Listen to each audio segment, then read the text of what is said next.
as if it were 1940, and a reporter stumbled into Auschwitz and exposed it to the world. This scenario is not all that different. We must care, because beyond being a massive humanitarian crisis, the clear and present national security implications affect us all over the world. To Nigerians hearing this, from all tribes and faiths and regions of the country, you know in your heart that what I'm speaking is true. You may find it abhorrent or you may find it holy. Either way, it's what you call common knowledge in Nigeria, a collective understanding. But even so, everyone knows it's dangerous even to whisper such things there. People have historically been targeted for prison, torture, and death for what I'm about to say. I believe the shock most Nigerians will sense in hearing this is not from revelation, but from the fact somebody finally had the courage to speak it out loud. While after this, you can't say you didn't know. The real question is, what are you going to do about it?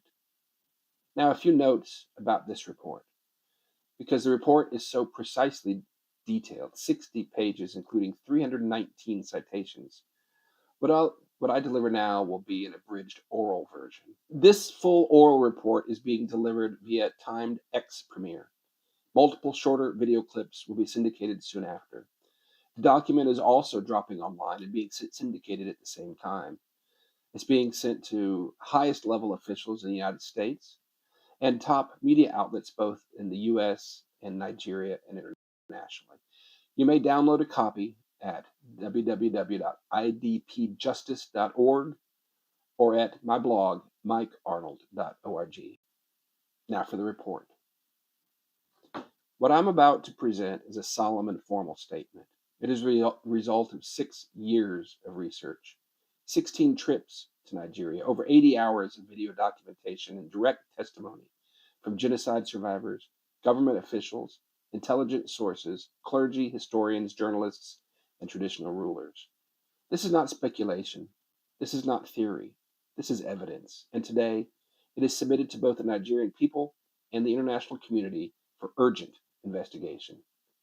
Let's begin with this essential truth. Genocide is occurring in Nigeria today. That fact is now undeniable. I presented the documented evidence in Abuja on October 14th. Since then, it has triggered formation of an emergency Nigerian Senate Special Committee, flooded Nigerian media with approaching now 5 billion total impressions, and rallied voices globally. But today we ask the next question: who is orchestrating it? When I first visited Nigeria in 2010, the nation was relatively peaceful.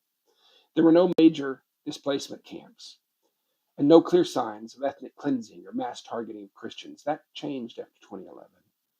The post-election riots that year marked a turning point.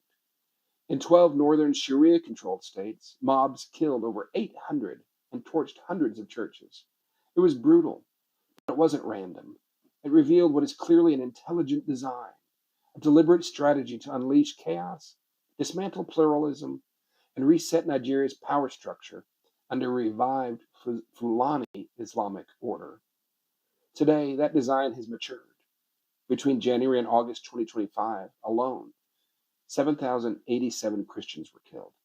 1,583 churches were burned. Countless more Nigerians displaced, literally countless, because the government denies them, doesn't count them.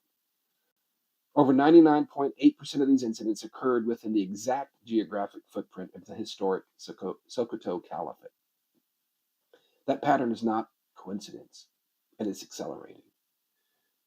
To understand this, we must go back 2 centuries. In the early 1800s, Usman Dan Fodio launched a jihad against Hausa rulers and non-Muslim tribes, establishing the Sokoto Caliphate, one of the largest pre-colonial empires in African history. It operated through massacre, forced conversion, slavery, and total dominance. Sound familiar? The Sokoto Caliphate was established and always has operated and sought to expand based on their fundamental belief that Allah rewards those who brutally kill people simply for believing something different than them. That has been their creed for 19 generations, and it's their creed today. When the British arrived, they didn't dismantle this system, they preserved it. Through the strategy of indirect rule, corporate administrators, now I call them corporate and not colonial because Nigeria was never a colony, it was a collection of extraction corporations. Anyway, these British administrators empowered these same Fulani overlords to govern on Britain's behalf. At independence in 1960, the British favored rulers designed the federal architecture to entrench this advantage. Even the villa, their White House, was constructed with 2 mosques and no Christian chapel. The system of conquest was not dismantled. It was absorbed, rebranded, and remains operational today. In the late 1960s, the power structure was threatened. The Igbos, predominantly Christian from the south, sought secession. The Biafran War followed. The Nigerian state, led by northern Fulani commanders and backed by Great Britain, responded not with negotiation, but with annihilation. Up to 2 million men, women, and children were starved to death through British-backed blockades. This wasn't a conventional war. It was calculated punishment. It taught every minority group in Nigeria a brutal lesson. Challenge the system, and you will be erased. In 2006, a powerful new figure took the throne of Sokoto. Muhammad Saad Abubakar III, a former brigadier general, 19th direct descendant of Usman Dan Fodio, and today the most influential Islamic leader in West Africa. Like a combination king and pope for some 108 million Muslims in his West African caliphate. His rise coincided with a sharp turn in the evolution of Nigeria's Jihad crisis. But to understand this man, we must look at 3 years just prior to his taking the throne. From 2003 to 2006, Abubakar served as Nigeria's defense attaché to Pakistan. In this capacity, as a brigadier general, he was not just statewide, he was formally accredited to Afghanistan. In plain terms, that means he was officially authorized to operate in both Pakistan and Afghanistan during the height of the US and NATO war on terror. That role granted him access to regional military briefings, intelligence networks, and the epicenter of global jihad during its most volatile years, including active Taliban and Al-Qaeda operations and their Pakistani intelligence enablers. This is not speculation. In addition, U.S. congressional testimony and contemporary military reports established that Nigerian fighters were documented on the ground fighting alongside Taliban and Al-Qaeda in Afghanistan during this same time period. Immediately after Abubakar returned from this military post and assumed the Sultanate, Nigeria's jihadist movement rapidly transformed, adopting sophisticated tactics that mirrored those observed in Afghanistan and Pakistan. In 2006, Boko Haram was a radical fringe movement. By 2011, they had adopted IEDs, suicide bombings, coordinated mass attacks, and kidnapping for ransom tactics identical to those used in Afghanistan and Pakistan. The first suicide bombing in Nigerian history, targeting the UN headquarters in Abuja, occurred in 2011. I happened to actually be personally in Abuja when that happened. At present, the caliphate is home to international terror groups, including Boko Haram, ISWAP, Islamic State West African Province, and Saru, an Al-Qaeda affiliate, and Janum-linked cells crossing from Niger and Mali, and the most active killers of all, the indigenous militant Fulani Jihad militias. Today, the Sultan commands 19 hereditary emirs who oversee nearly all of northern Nigeria. Ultimate legal and spiritual influence across 12 Sharia states. Assets said to exceed $1 billion US, including land, oil, and foreign donations. And absolute spiritual leadership over some 108 million Muslims in West Africa. And yet, in 2025, amid this year's systematic killing of more than 7,000 Christians, the burning of more than 1,500 churches, and the coordinated rise of terror groups like ISWAP and Fulani jihadist militias, the Sultan has issued, based on publicly available records, no fatwa of condemnation, no directive to his emirs to curtail this bloody jihad, no emergency mobilization of his vast religious network. This is despite the fact that in 2015, a single fatwa from the Sultan against Boko Haram reduced their recruitment from between 30 and 50% in Kano and Sokoto, proving his power over his subjects. It is important to note at the time he did this, he was in a political dispute with Boko Haram because they challenged his authority. He did not issue similar fatwas against other terror groups at the same time in his caliphate that had similar genocidal body counts, including the ISWAP and Fulani militias, who are doing most of the killing today.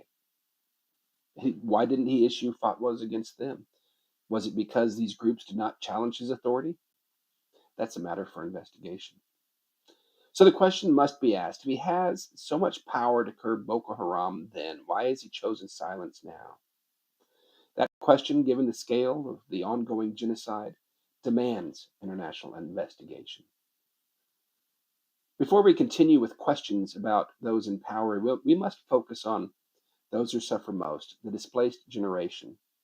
Today, Nigeria's IDPs number between 4 and 10 million, spread across the nation, including in some of the most horrific concentration camps imaginable. This number includes an estimated at least 2 million children under 18, hundreds of thousands of widows whose husbands were killed, entire generations of orphans. Many camps report 40% to 60% of children have lost one or both parents to the violence.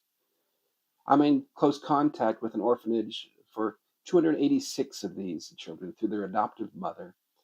I'm currently in the process of recording their testimonies. These children, and hundreds of thousands more like them, represent both the evidence of genocide and Nigeria's future. This is where the genocide is visible, undeniable, and urgent. Every day of inaction creates catastrophe, physical death. These people are dying of malnutrition, disease, and exposure every single day. Psychological death, trauma without treatment creates permanent damage. Cultural death, Christian communities are dispersed, traditional cultures are erased. Future death, radicalization pipelines recruit from these people, and it is estimated that between 1 and 2 million youth will be radicalized by 2030. These are not statistics. These are 7-year-old girls who watched their fathers hacked to death in front of them. Teenage boys who buried their siblings in shallow graves. Young mothers who fled with babies on their backs. Husbands' bodies left burning. Grandmothers caring for 8 to 10 orphan children in refugee tents. The Nigerian government can deny genocide in press conferences. They cannot deny 4 to 10 million internally displaced Nigerians dispersed all over their country, including in concentration camps. They cannot explain away the orphans, widows, and survivors whose testimony I continue to document. This displaced generation holds the power to expose genocide, prevent radicalization, restore Nigeria, and create accountability, but only if the world recognizes and focuses on them right now. Given everything we know, certain questions demand investigation. Number one, Pakistan posting in Jihad globalist network. What did the Sultan learn during his posting in Pakistan and Afghanistan? Did his role involve liaison with regional figures, including those linked to Taliban or Al-Qaeda networks? How did Nigerian jihadist tactics become more sophisticated immediately after his return? And is there a connection? Number two, selective exercise of authority. Why has the Sultan issued no religious or political action against jihadist groups, despite proven authority to reduce their recruitment by up to 50%? Number three, knowledge and inaction. The Sultan recently stated publicly that no one is killed in his caliphate without the traditional rulers knowing. If this is true, then he possesses full knowledge of this independently documented genocide, and there's no record of him speaking against it or trying to stop it. If this is not true, if he doesn't know what's happening under his nose, then his authority is a fiction. Which is it? Number four, resource, plunder, and financing. What role, if any, does the Sultan play in or benefit from the black market blood mineral trade, with a reported $9 billion a year worth of gold, lithium, tin, and rare earths looted from his very soil of his kingdom? Who controls these networks? Who does this mining? Who buys the minerals? Where does all this money go, and how much of it funds jihad activities? And why is there no record of the Sultan trying to stop it? Number 5, geographic correlation. The ongoing jihad genocide is bigger than Nigeria, reaching into neighboring nations, but almost 100% of it occurs within the historic boundaries of the Sokoto Caliphate. Why does all this violence in West Africa occur within his hereditary kingdom? Number 6, complicity, incompetence, or something else. Does available evidence suggest the Sultan is complicit, incompetent, or powerless, or something else entirely? If he's not involved in what appears to be the intelligent design of the strategic machinery of modern jihad, then who is? If he really wants it to stop, and he has the power to do so, then why doesn't it stop? Or is he emasculated and incompetent, unable to stop what's happening right under his nose? Or is it something else? I'm not accusing, I'm asking the questions that logic demands. This isn't just about Nigeria. Boko Haram and ISWAP recruitment videos explicitly declare the plan. Nigeria is phase 1. A revived global caliphate is the end goal. In all their recruitment videos, you see Western flags fall one by one while the black jihad banner rises. Former President Muhammad Buhari, himself Fulani and from the Sokoto Caliphate heartland, declared publicly that Muslims should only vote for Muslims. It is their religious duty, he said. He also stated, quote, "I will continue to show openly and inside me the total commitment to the Sharia movement that is sweeping all over Nigeria." And again in 2013, he said, "Under Sharia, there is no room for secularism." These aren't just personal convictions, they are ideological declarations from a former head of state. In 2025, the Sultan himself pushed for Sharia law in southern states beyond his territory. The apparent intent of some actors appears to be this: religious domination over all of Nigeria rather than coexistence. So, what does this all add up to? The system established by the first Sultan of Sokoto 19 generations ago was never dismantled. It was preserved first by the British through indirect rule, then entrenched in independence by Fulani elites who designed the post-colonial state in their favor. The Biafran War crushed any serious challenge to that system, and now under the reign of the current Sultan, who served as a brigadier general in the epicenter of global jihad during its most volatile years, that system appears not just intact, but weaponized and globalized. If this is ignored and the conquest continues, you can watch for these things. The Holocaust of Christians, peaceful Muslims, and other minorities will continue to grow. Millions of the displaced generation will be radicalized by 2030. A self-funding caliphate will control $40 billion a year in oil and $700 billion in mineral reserves with designs on global domination. Refugee crises will displace at least 10 million to Europe and the Americas, and West Africa will collapse into jihad warfare. General Michael Langley, U.S. AFRICOM commander, now retired, told the U.S. Congress earlier this year that jihad terrorism has increased tenfold in Africa, and this area is now the epicenter of global terrorism. This is not a regional crisis. This is a global crisis, fast brewing. The evidence is overwhelming. The pattern is undeniable. The cost of inaction will be catastrophic. So now we ask, what must be done? These are my recommendations. Number 1, immediate U.S. congressional delegation to Nigerian IDP camps and mass graves. Just like in Bosnia in 1995, when congressional delegates visited Srebrenica mass graves and forced the world to confront genocide, so too must U.S. lawmakers walk through the camps in Abuja, Jos, and Benue. Let them hear from widows who lost everything. Let them hear from orphans who saw their parents slaughtered. They are living eyewitnesses to genocide, and their voices must be heard. Let them see the mountains of dirt left over from illegal strip mining of blood-soaked ground.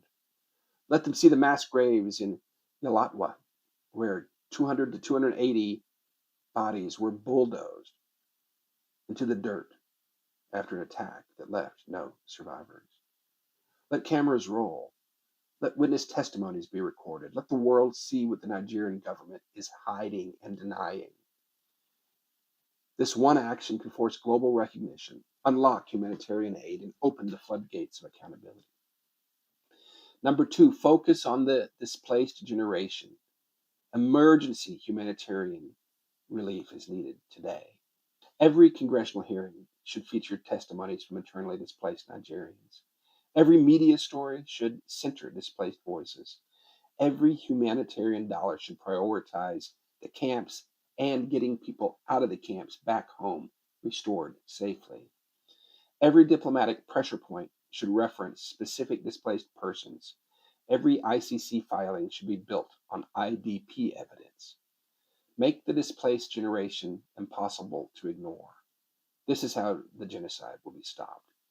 Immediate actions must include emergency witness documentation teams to major IDP camps, trauma counseling and medical care for widows and orphans, educational programs preventing radicalization, international adopt-a-camp programs, and fast-track resettlement for most vulnerable witnesses. Number 3, formal U.S. and international investigation into the Sultanate and Sultan of Sokoto.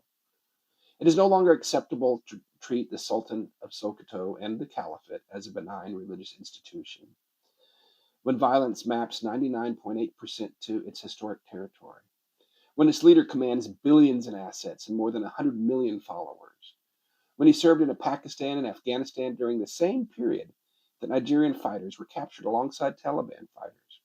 In his return, it coincided with homegrown Jihad taking suddenly on Taliban's advanced tactics. When he holds a documented record of fatwas that can influence jihadist recruitment, when the same man says no one is killed without our knowledge, while more than 7,000 Christians are slaughtered in 8 months under his nose, these patterns, based on independent data, raise serious questions.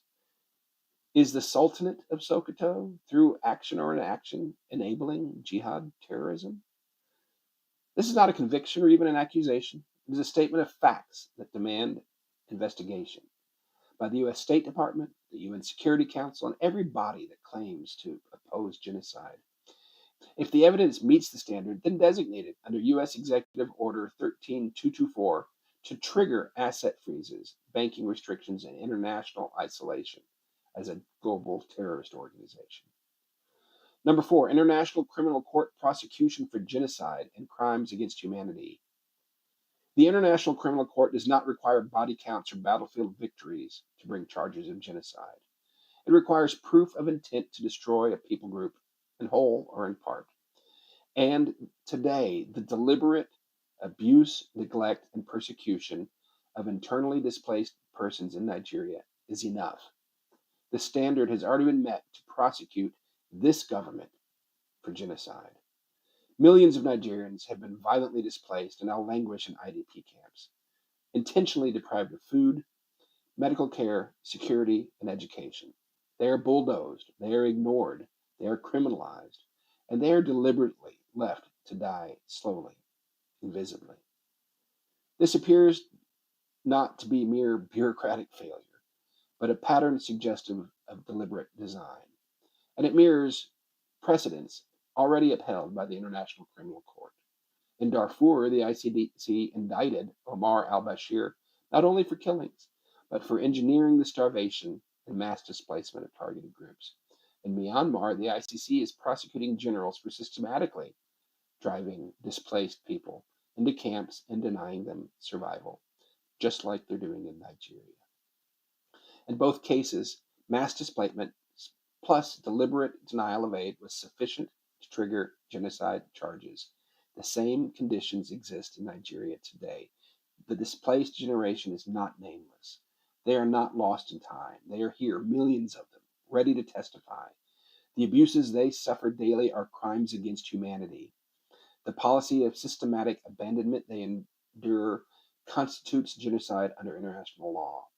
No further evidence is needed to begin. A single congressional delegation or ICC field mission within the capital of Abuja alone will provide enough proof. This can and must begin now. 5. Expedited asylum for Nigerian Christians and key witnesses.